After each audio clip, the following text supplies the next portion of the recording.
اور آپ پر میں یہی کہوں گا کہ حشمت صاحب کی روح منتقل ہو گئی ہے. گو کہ ہمیں یہ فخر حاصل ہے کہ ہم نے ان سے پڑھا ہے، لیکن ہماری یہ بد نصیبی کہ ہم دیر سے پیدا ہوئے اور ان کے ہم اثر نہ رہ سکے. لیکن ہمیں فخر حاصل ہے کہ آپ جیسے شعراء ہمارے ساتھ بیٹھے ہیں. میں چاہوں گا کہ وہ نظم سنائیں نا، جس میں ایک تنہائی کا ذکر تھا کہ اگر دور کہیں پر گھر ہو، جانور ہوں جہاں پر انسان نہ ہو، انسانوں سے کیونکہ شاید ذرا سی الجھن ہے آپ کو. دیکھیے جی، وہ مرزا غالب صاحب نے بھی اپنے اس تخیل کا اظہار کیا ہے، ہمارے بہت سے شعراء نے کیا ہے، ابھی حشمت صاحب خود نے بھی لکھے ہیں. وہ منظرنامہ اس طرح وہ پیش کیا تھا کہ دل یہ چاہتا ہے ایسا منظر ہو، دل یہ چاہتا ہے ایسا منظر ہو، دور صحرا میں اپنا ایک گھر ہو، اور اس میں رہوں تنے تنہا، نہ کوئی دوست ہو نہ دلبر ہو، چند حیوان ہو میرے ہمراہ، کوئی انسان نہ میرے در پر ہو، اور کوئی رستہ اگر بھٹک جائے اس کو معلوم بس میرا گھر ہو. واہ واہ واہ واہ واہ، کیا کہنے کیا کہنے، واہ واہ. ویسے آپ جیسے کہ حشمت کمال الہامی فاؤنڈیشن کا آپ لوگ نے آغاز کیا ہے، آپ ان کے اسی فاؤنڈیشن کے پریزیڈنٹ بھی ہیں، تو آپ کی جو شاعری ہے اس کی عکاسی کرتی ہے کہ وہاں پر وہ انسان آئے جو رستہ بھٹک کر آیا ہو، جو مجبور ہو، جو لاچار ہو، وہیں آ سکتا ہے، ورنہ جانوروں کی صحبت اچھی ہے ان انسانوں سے جن میں انسانیت نہ ہو. صحیح بات. اور جیسے کہ آپ نے کہا، ویسے تو شاعری کو ہم جب شاعروں کو پڑھتے ہیں تو ہمیں معلوم ہوتا ہے کہ وہاں پر محبوب کی باتیں بہت ہوتی ہیں، اور وہ محبوب کے قربت کو یعنی ترجیح دیتے ہیں، حسرت ہوتی ہے کہ محبوب ان کا قریب ہو. لیکن آپ نے کہا کہ دلبر ہو نہ ہو ساتھ، کیا وجہ ہے؟ محبوب سے اتنا کیوں کنارہ کشی اختیار کیے ہوئے ہیں؟ دیکھیے جی، اردو میں ہمارے بہت سے جو نو آموز شعراء انہیں پتہ نہیں ہے، لیکن ایک صنف ہے، اسے واسوخ کہا جاتا ہے. واسوخ میں محبوب، ابھی جس طرح غزل میں محبوب کی خوبیاں بیان کرتے ہیں نا، واسوخ میں محبوب کی چھدرول کر کے وہ محبوب کی خامیاں بیان. جون ایلیا کا ایک شعر تھا کہ تم پہ مرنے سے کہیں بہتر تھا ہم کسی حادثے پہ مر جاتے. کیا کہنا جی، بہت جون صاحب کی تو بہت ہی اعلیٰ قسم کی شاعری وہ ہے ان کی. تو بہرحال واسوخ پہ بھی لکھتا ہوں. تھوڑا سا ہمارا باغیانہ ہے سوچ، تو جب ہم محبوب کی اتنا چاپلوسی نہیں کرتے کہ اس کی قربت حاصل کرنے کے لیے اپنے گھر کو بیچ کے فٹ پاتھ پہ آ کے وہ صرف اس کے دیدار، وہ صرف نا جی بالکل صرف ان کی دیدار کرے، اور وہ محبوب اور مجسمہ، محبوب اور شاعر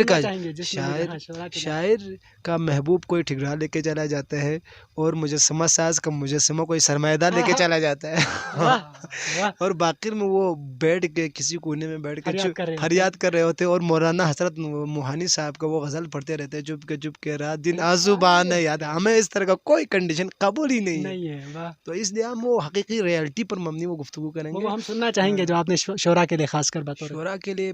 میں ایک کلام اپنے آپ کو، ہمارے گلگت بلتستان کے عظیم سپوت تھے جن کو لوگوں نے پاگل کا، ذہنی مریض کا، حیدر شاہ رضوی صاحب، ان کے ساتھ بھی میرا قربت رہا ہے.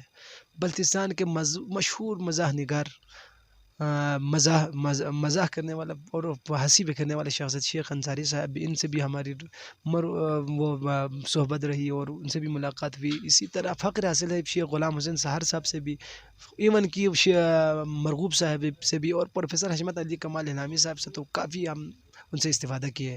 تو ایک شعر اس تناظر میں لکھا تھا کہ کل یہی مانیں گے دانشور، کل یہی مانیں گے دانشور، مگر کیا فائدہ، کل یہی مانیں گے دانشور مگر کیا فائدہ، کہہ رہے ہیں بغض سے بس آج پاگل جو مجھے، اور شیخ کے مکروہ چہرے سے نقاب ہٹنے تو دے، شیخ کے مکروہ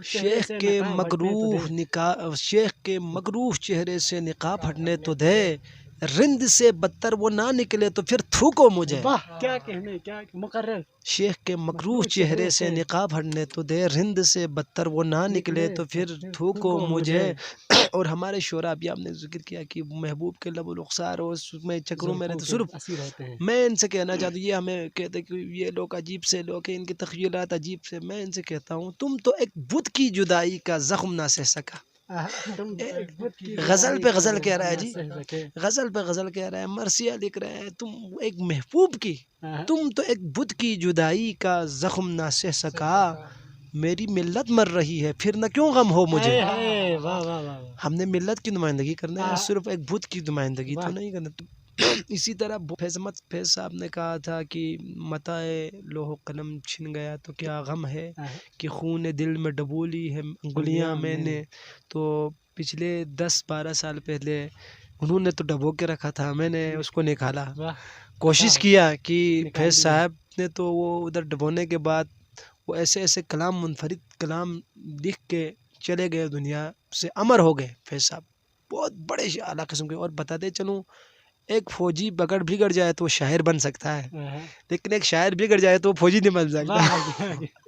تو جرنیل ہونے کے باوجود انہوں نے وہ پیشہ چھوڑ کے شاعری کی طرف آ گئے اور امر ہو گئے. بہت بڑا عظیم شخصیت ہے.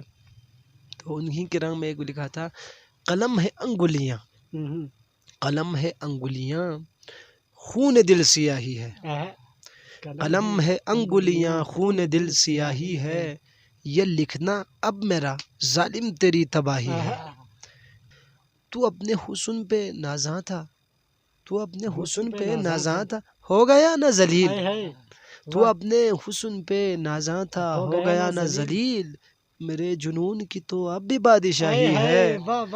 تو اپنے حسن پہ نازاں تھا، ہو گیا نہ ذلیل. میرے جنون کی تو اب بھی بادشاہی ہے. اور اکھاڑ پھینکے اشارے سے جو در خیبر، اشارے سے جو در خیبر، یہ فرد بھی اسی لشکر کا ایک سپاہی. واہ واہ واہ واہ، کیا کہنے. اسی طرح لکھنے کی کوشش کرتے ہیں. بس پھر حالات کو دیکھتے ہوئے ہم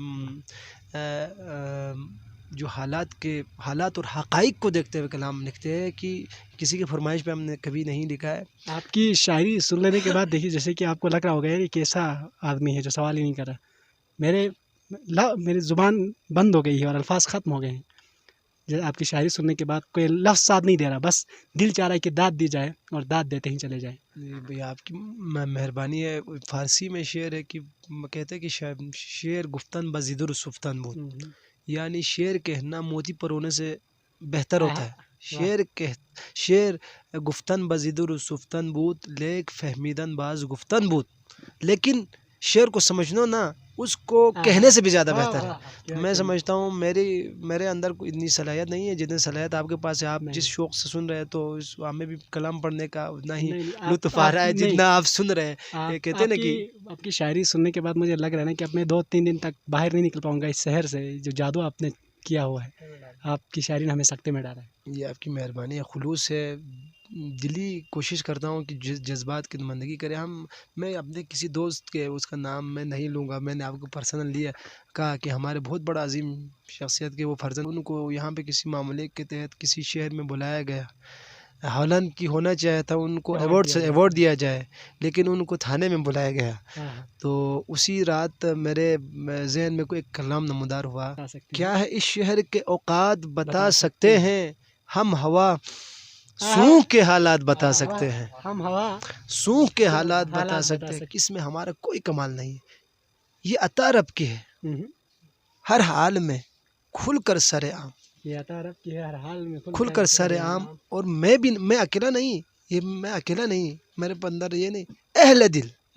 یہ عطا رب کی ہے ہر حال میں کھل کر سر عام، اہل دل قوم کے جذبات بتا سکتے ہیں.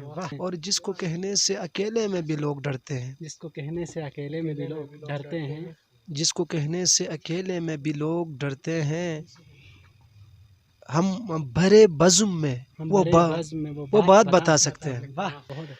اسی طرح لکھتے ہیں جی عوامی وہ جو ایشوز پہ ہے، اور جو عوامی ایشوز پر جو لکھتے ہیں بڑا خوب لکھتے ہیں. آپ عوام کی واقع میں ترجمانی کرتے ہیں.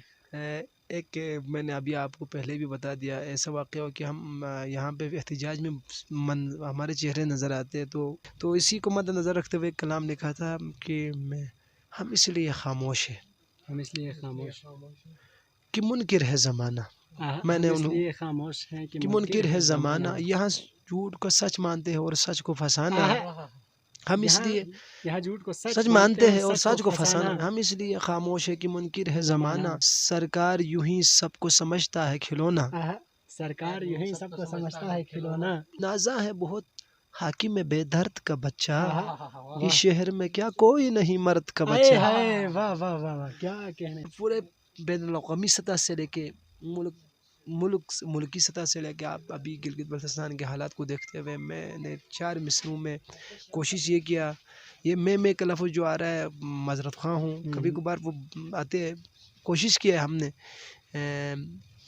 پروردگار کی طرف سے آتا ہے، اس میں کوئی غرور اور ناز و تکبر کی بات نہیں ہے، تو حالات کا تقاضا کرنے کے بعد 6 مصرے لکھے، جو اس پہ اگر ہمارے سنجیدہ طبقہ غور کرے تو یہی ہی ہے ہمارا مسئلہ۔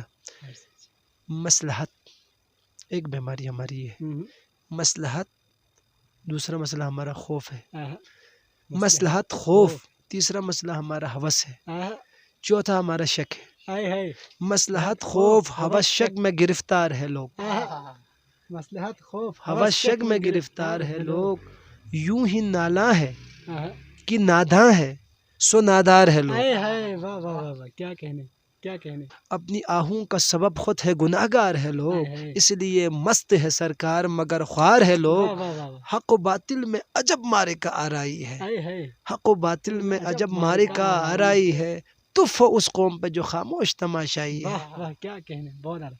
اچھا آخر میں چونکہ ہمارے پاس دامن وقت میں اتنی گنجائش نہیں کہ ہم مزید سنیں، چونکہ ہماری خواہش تو ہے کہ آپ کو سنتے رہیں، اور آپ جتنی یعنی اچھی شاعری کرتے ہیں، جتنی عمدہ شاعری آپ پیش کرتے ہیں، اس کو جتنا سراہا جائے، جتنی داد دی جائے وہ بہت کم ہے، اور داد دی جانی چاہیے۔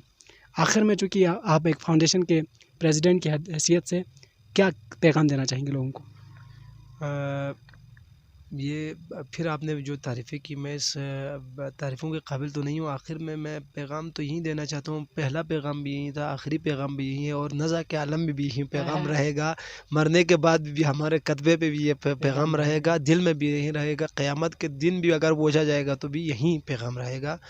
مختصر ہے کہ انسانیت کی خدمت، بلا رنگ و نسل تفریق آپ نے خدمت کرنا ہے، عبادت خدا کی کرے، خدمت عوام کی کرے۔ بہت بہت شکریہ۔ اتنی عمدہ گفتگو کی بات نہیں بنتی کہ میں بھی مزید گفتگو کروں، بس آخر میں ایک پیغام کہ کرو مہربانی تم اہل زمیں پر، خدا مہرباں ہوگا عرش بریں پر۔ مجھے اپنے میزبان نبراء حسین راہی کو دیجیے اجازت، اللہ نگہبان۔